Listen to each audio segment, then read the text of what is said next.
Hi everyone, I'm Châu Anh, and in today's video, I'll walk you through the concept of multiple linear regression, which is built upon the foundation of the simple linear regression model that we've learned in the previous PUSA 2020 lecture.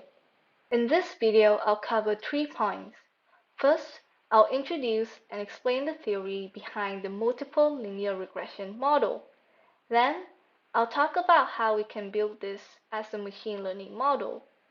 And finally, I'll go through a step-by-step coding demonstration where we'll implement the model from scratch and also see how we can do that using the sklearn library in Python. Previously, in linear regression, we tried to model the relationship between a dependent variable and a single independent variable. However, in real life, you often will have more than one predictors used to explain a response variable. That is, we measure y, one response, using k different predictors, x1 to xk. For example, we want to model how spending is affected by predictors like wage, gender, age, and etc. The multiple linear regression model would thus become like this form, with B0 is the intercept term or the bias, and B1 to Bk are the partial regression coefficients. We'll also have epsilon to represent the error variance, just like in the case of simple linear regression. However, while in simple linear regression, the model is represented as the one-dimensional line. For multiple linear regression, the graphical representation of the model now becomes a hyperplane that has k number of dimensions, with k equals the number of independent variables.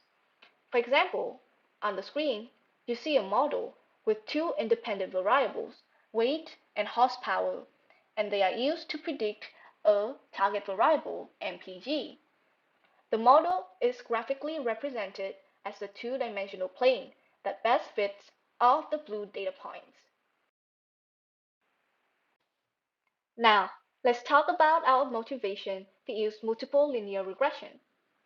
First, with multiple linear regression, we can better analyze a predictor after considering the effect of other predictors. For example, to see the impact of education on wage, it is better to also consider factors like gender, experience, etc.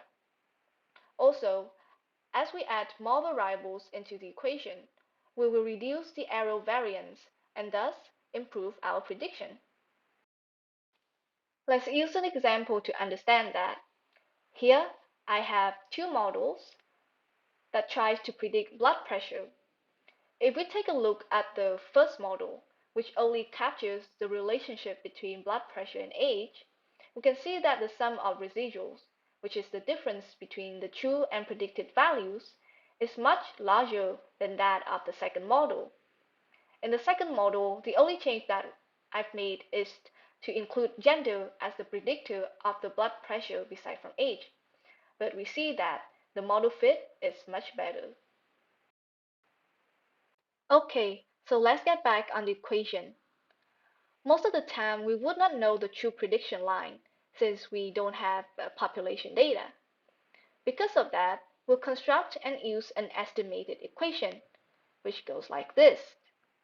And we will try to find the values of B0 and B1 to Bk so that we could minimize the sum squared error value, which is calculated using this formula. And that is our basic introduction about multiple linear regression. Now, let's bridge the gap between statistics and machine learning. Multiple linear regression is not just a statistical method, but is also a very foundational machine learning algorithm. As part of this video, I'll explain how this model works in the context of machine learning, and I'll go through a step-by-step approach of how we can build this model from scratch. In machine learning, the multiple linear regression model can be represented using this function f, which takes the parameter of w1 to wk, widths of features, and b, the bias value. Remember that x1 to xk are not the model's parameters, but are actually data that could be input to create a prediction. This model can be shortly represented using vectorization, and now it will take the parameter of vector w and the input of vector x. We can use the dot product between these two vectors, since they have the same shape, to represent this whole part of summation. To measure the difference between the true and the predicted values, the multiple linear regression model will use the cost function of mean squared error, which is calculated very similarly as the sum square error in statistics, but we will divide it by the number of training example m and also by 2 for the sake of doing calculus transformation later on.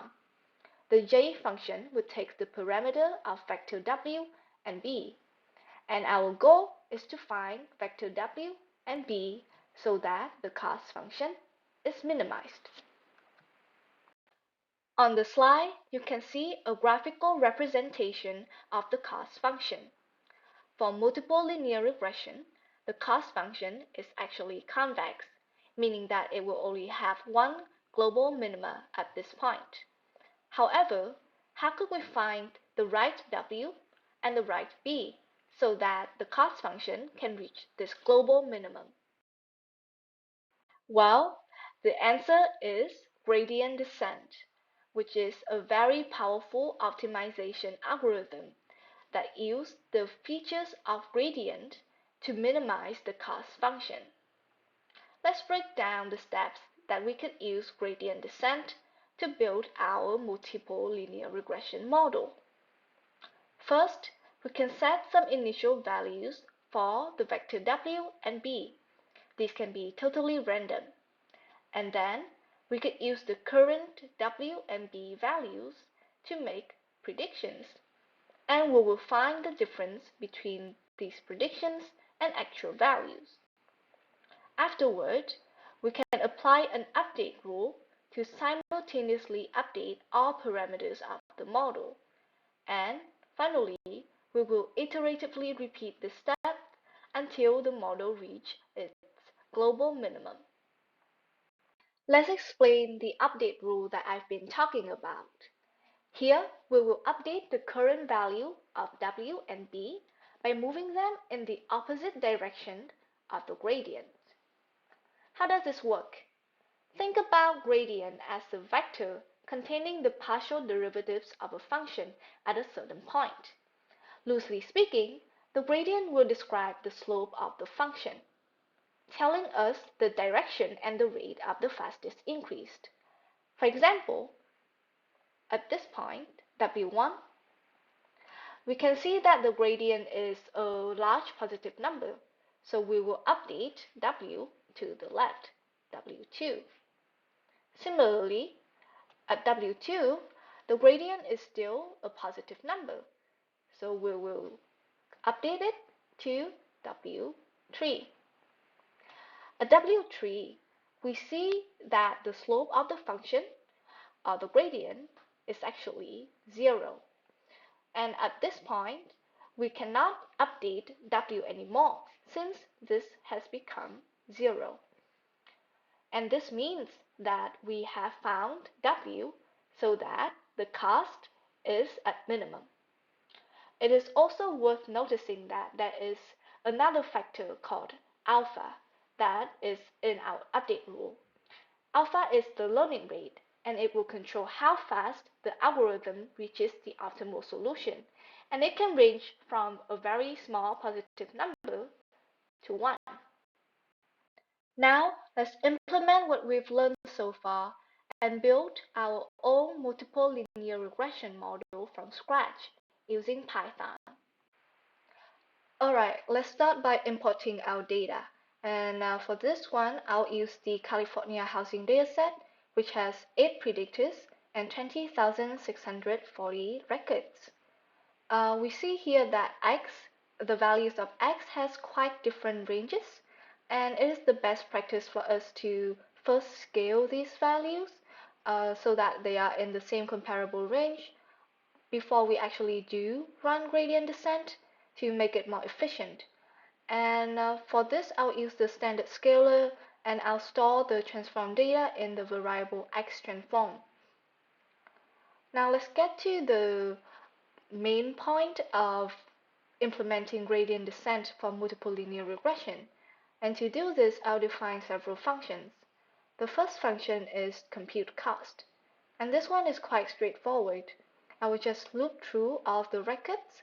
For each record, I will compute the predicted value, and from that I can compute my mean squared error and return that.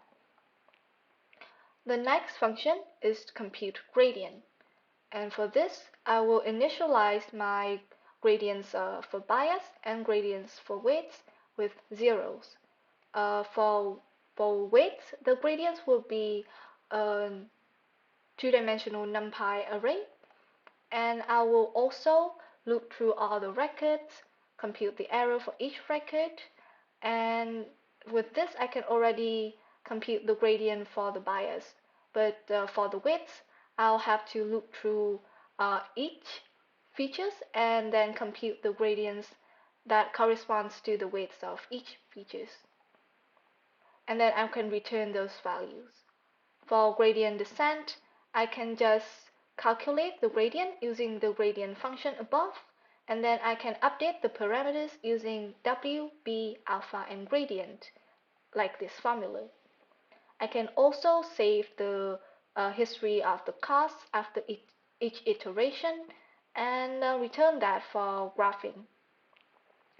Now this is the main function where we will actually run the thing. And for this, I will initialize W and B with zeros.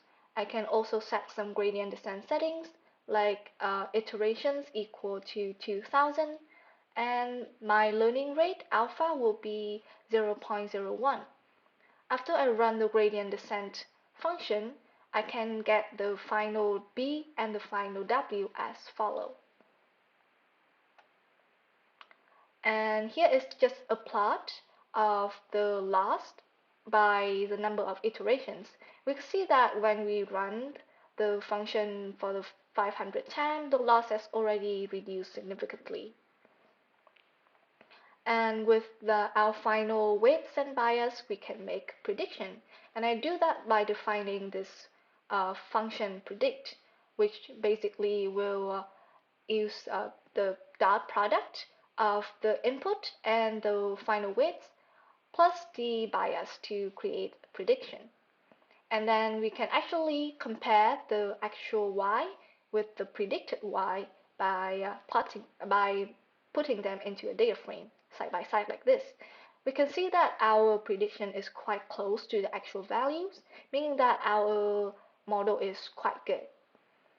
Another way that we could make our multiple linear regression model is through using the scalar library in Python. And here I will import this module, linear regression, and I'll create a model from that. This function fit transform will basically run gradient descent behind the scene for us, and it will create a model that has all the parameters updated already. Here we can see the score of the model that is 0.6, the intercept and the coefficients, which are quite similar to what we have when we run gradient descent by ourselves. And that's it for this demonstration. Thank you for listening.